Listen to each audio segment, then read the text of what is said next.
Bonjour à tous, meilleurs vœux et bienvenue à Bruxelles pour ce nouveau numéro de La Faute à l'Europe. L'idée d'un SMIC européen avait été remise sur la table par la Commission il y a plus d'un an. Est-ce que ça va voir le jour sous présidence française? Pour le savoir, nous recevons Mounir Satouri, rapporteur pour le groupe Vert sur cette proposition de directive. Bonjour. Bonjour, bonne année.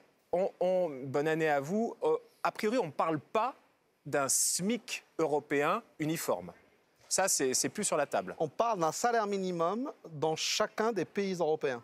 D'accord. Et donc, c'est un mécanisme qui a pour objectif d'instaurer un salaire minimum de chaque pays.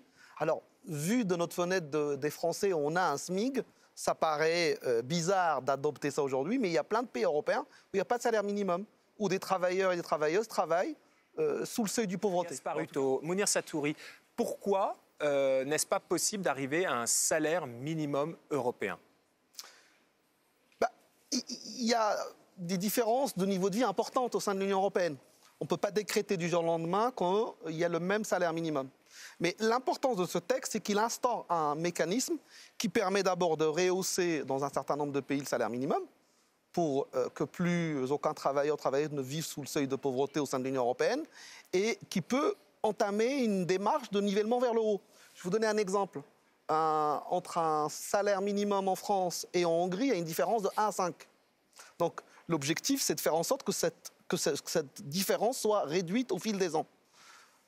Les raisons de la délocalisation... C'est les salaires hongrois qui vont monter, du coup. Oui. Non mais oui, évidemment. Oui. Vous avez raison, il faut le préciser. Ouais. Ce texte contient en son sein que le salaire minimum ne peut pas baisser au sein de l'Union européenne. Donc l'idée est bien d'entamer un nivellement vers le haut et de commencer en quelque sorte à écrire la page de l'Europe sociale. Mounir Satouri parlait des critères, donc de critères communs à travers l'Europe. Virginie parle d'inflation et de productivité. Je crois que la productivité, c'était... Elle est sortie du texte. Voilà, c'était un des critères au tout départ, mais la productivité est sortie du texte. La productivité était dans la proposition de la Commission. C'est ça. Les discussions au sein du Parlement ont sorti ce critère.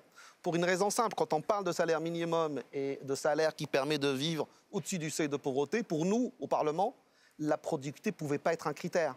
Que la productivité soit un critère de négociation des augmentations salariales. On dit cette année, il y a eu plus de productivité, l'entreprise a gagné plus d'argent, donc il faut partager la richesse, mais elle ne pouvait pas définir le salaire minimum. Et donc ce salaire minimum, l'idée c'est que ce soit un salaire minimum adéquat, qui permet aux travailleurs et aux travailleuses de vivre dans des conditions de décence, de se loger correctement, de se déplacer correctement et de se nourrir correctement. Et d'ailleurs, sur mon initiative au nom du groupe Vert, on a introduit dans les considérants la notion du panier durable, où l'idée est de vivre dans des bonnes conditions. Et de manger correctement, c'est dans un rapport, c'est un peu l'état des lieux, c'est le constat. Tout à fait. C'est ça, et on part de cette base-là, et sur cette base, on peut préparer une directive. C'est un serpent de mer, cette histoire de SMIC européen. Ça a été mis sur la table, remis sur la table en octobre 2020 par la Commission. Maintenant, le Parlement, le Conseil se sont saisis de la question, et à partir de ce mois de janvier... Un mandat de négociation a été voté au Parlement européen, et on va entamer les discussions avec le Conseil. Mais ça veut dire que là, c'est un pas de plus, et qu'à terme, d'ici 10, 20, 30 ans, l'idée, c'est d'avoir potentiellement un SMIC européen, et des salaires équivalents à travers l'Europe, c'est ça l'idée? Mon Dieu, non, mais quelle horreur. Je pose la question. Vous vivez quoi, vous espérez le retour du communisme? Je n'espère rien, je pose la question. Avec un centralisme démocratique? Bon. Non, quelle horreur. L'objectif, c'est de lutter contre les travailleurs pauvres partout en Europe, de faire en sorte que les mécanismes de nivellement vers le haut, de convergence positive, fait en sorte que le niveau de vie de chacune et de chacun augmente et qu'on partage mieux les richesses au sein de l'Union européenne et que l'Union européenne, en tant qu'institution, ne soit plus vue par nos concitoyens comme l'outil de la dérégulation, de la paupérisation, mais l'outil des progrès sociaux. C'est ça l'objectif politique. Virginie Malin. Est-ce qu'il y a une sorte de course contre la montre? Parce que c'est une des priorités françaises. Mais est-ce que certains, en déposant des amendements, en avançant, etc., et en rajoutant des pots de banane, font en sorte de ralentir le processus pour que les présidences suivantes, notamment les Suédois qui vont arriver bientôt, eh bien, ça renvoie le projet au calendrier grec? Moi, mon calendrier, il est européen. Je souhaite le progrès de l'Union européenne sur ce sujet. Que la présidence française, Emmanuel Macron et la majorité souhaitent en faire un point du bilan, très bien. Ce qui m'intéresse, c'est que la question sociale progresse. Moi, je ne suis pas complètement d'accord avec votre lecture. le travail au Parlement européen a été suffisamment fin pour faire en sorte que toutes ces contraintes soient respectées. On a veillé à ce que le texte ne soit pas en contradiction avec les traités. Et on est allé aussi loin qu'on a pu dans le cadre des règles du jeu actuelles de l'Union européenne. Et puis le texte ne remet pas en cause le modèle nordique, puisque le texte ne dit pas qu'il faut un salaire minimum décidé au niveau de l'État. C'est-à-dire qu'on a prévu des passages dans le texte où là où le salaire minimum se décide par négociation collective, que la négociation collective soit respectée, voire renforcée. Mais on dit quelque chose de simple. Il doit y avoir une égalité entre toutes et tous dans le salaire minimum, et ce n'est pas possible, malgré les modèles sociaux dans les pays nordiques, que parce qu'on est jeune, on touche un salaire minimum moins important que quand on est moins Virginie jeune. Malingre. Mounir Satouri, qu'est-ce que vous pensez de ce drapeau européen sous l'Arc de Triomphe? Le retirer aussi vite était une faute politique, qu'il aurait été prévu pour quelques jours ou plusieurs semaines. Je pense qu'à partir du moment où la polémique était créée par la droite et l'extrême droite, il fallait le maintenir. On a un président de la République qui a commencé son mandat en marchant sous l'hymne à la joie et en portant l'idéal européen.